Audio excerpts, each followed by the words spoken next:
নমস্কাৰ বন্ধু বান্ধৱীসকল, আপোনালোকৰ বাবে নতুনকৈ এটা চাকৰি আপডেট লৈছে। চাকৰিটো লৈছে আপোনালোকৰ অসম চৰকাৰ ডাইৰেক্টৰেট অফ হেল্থ ছাৰ্ভিচ ফালৰ পৰা, যিটো নেকি আপোনালোকৰ ইয়াতে 919টা পোষ্ট ওলাইছে, যিখিনি আপোনালোকৰ গ্ৰেড 3 পোষ্ট ওলাইছে কেইবাটাও ইয়াতে। যদি আপোনালোকৰ যদি সপোন আছিলে নাৰ্ছ কৰে, তেনেহ'লে ইয়াত আপোনালোকে এপ্লাই কৰিব পাৰিব। কেনেধৰণৰ কি প্ৰচেছ আপোনালোকৰ সম্পূৰ্ণ ডিটেইলছ কৈ আছোঁ, আপোনালোকে ভিডিঅ'টো শেষলৈকে চাই থাকিব। আৰু যিসকল মোৰ চেনেলত নতুনকৈ আহিছে তেওঁলোকে চেনেলটো ছাবস্ক্ৰাইব কৰি লওক, যাতে এনেকুৱা ধৰণৰ চাকৰি আপডেট পাই থাকে। তো প্ৰথমতে দিছে আপোনালোকৰ এপ্লাই কৰাৰ লাষ্ট ডেট, যিটো নেকি 18 ডিচেম্বৰ 2024 দিছে। আৰু প্ৰথম আপোনাৰ 1 নম্বৰ পোষ্টটো দিছে অবজেলাৰী নাৰ্ছ মিডৱাইফৰ পোষ্ট হয়, যিটো নেকি আপোনালোকৰ 181টা পোষ্ট আছে। ইয়াতে আপোনালোকৰ চেলেৰী 14,000ৰ পৰা আপোনালোকৰ 70,000লৈকে ইয়াতে থাকিব। আৰু আপোনালোকৰ গেট পেটো এক্সট্ৰা 6,200 টকাকৈ পাব।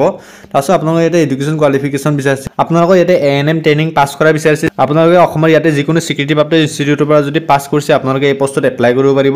আৰু 2 নম্বৰ পোষ্টটো আপোনালোকৰ ষ্টাফ নাৰ্ছৰ পোষ্ট হয়, যিটো নেকি আপোনালোকৰ 446টা পোষ্ট আছে। ইয়াতো আপোনালোকৰ চেলেৰী তেনেকৈ 14,000ৰ পৰা 70,000লৈকে পাব। ইয়াতে আপোনালোকৰ গ্ৰেড পে থাকিব 6,800 টকা। আৰু আপোনালোকৰ ইয়াতে এডুকেশ্যন কোৱালিফিকেশ্যনটো বিচাৰিছে GNM ডিপ্ল'মা, মানে আপোনালোকৰ ভাৰতৰ নাৰ্ছিং কাউন্সিল স্বীকৃতিপ্ৰাপ্ত যিকোনো ইনষ্টিটিউট নাইবা নাৰ্ছিং কলেজৰ পৰা GNM ডিপ্ল'মা BSc থাকিলে আপোনালোকে এই পোষ্টটোত আপোনালোকে এপ্লাই কৰিব পাৰিব। আৰু আপোনালোকৰ 3 নম্বৰ পোষ্টটো দিছে ষ্টাফ নাৰ্ছৰ পোষ্ট হয়, যিটো নেকি আপোনালোকৰ 292টা পোষ্ট আছে। ইয়াতো আপোনালোকৰ চেলেৰী 14,000ৰ পৰা 70,000লৈকে থাকিব। আৰু আপোনালোকৰ ইয়াতে গ্ৰেড পেটো 6,800 টকা থাকিব।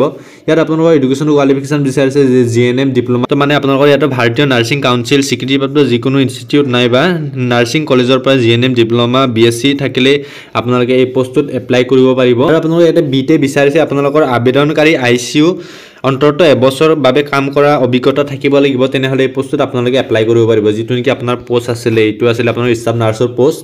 আৰু আপোনালোকৰ ইয়াতে দিছে এজ লিমিট আপোনালোকৰ 18 বছৰৰ পৰা আপোনালোকে 40 বছৰলৈকে ইয়াতে এপ্লাই কৰিব পাৰিব।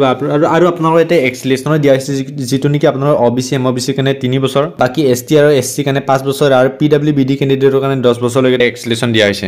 আৰু ইপিনে আছে আপোনালোকৰ এমপ্লয়মেণ্ট এক্সচেঞ্জ ৰেজিষ্ট্ৰেশ্যন, মানে আপোনালোকৰ যিখিনি কোৱালিফিকেশ্যন আছে আজিলৈকে সেইখিনি আপোনালোকে ইয়াতে এমপ্লয়মেণ্ট এক্সচেঞ্জত ৰেজিষ্টাৰ হৈ থাকিব লাগিব। তো আপোনালোকে এপ্লাই কৰোঁতে কাৰ্ডখন আপোনালোকে আপলোড কৰিব লাগিব। আৰু আপোনালোকৰ লাষ্টৰ পিনে আছে কিছুমান ইম্পৰ্টেণ্ট ডেটছ, যিটো আপোনালোকৰ ষ্টাৰ্টিং অনলাইন এপ্লাই ষ্টাৰ্ট হৈছিলে, সেইটো আপোনালোকৰ 9 ডিচেম্বৰ ষ্টাৰ্ট হৈ গৈছে। আৰু লাষ্ট ডেট ইয়াতে এপ্লিকেশ্যন ছাবমিটেড লাষ্ট ডেটটো দিছে আপোনালোকৰ 18 ডিচেম্বৰ। তো বেছি সময় নাই দিয়া, কম সময় দিছে, আপোনালোকে সোনকালে এপ্লাইটো কৰি ল'ব।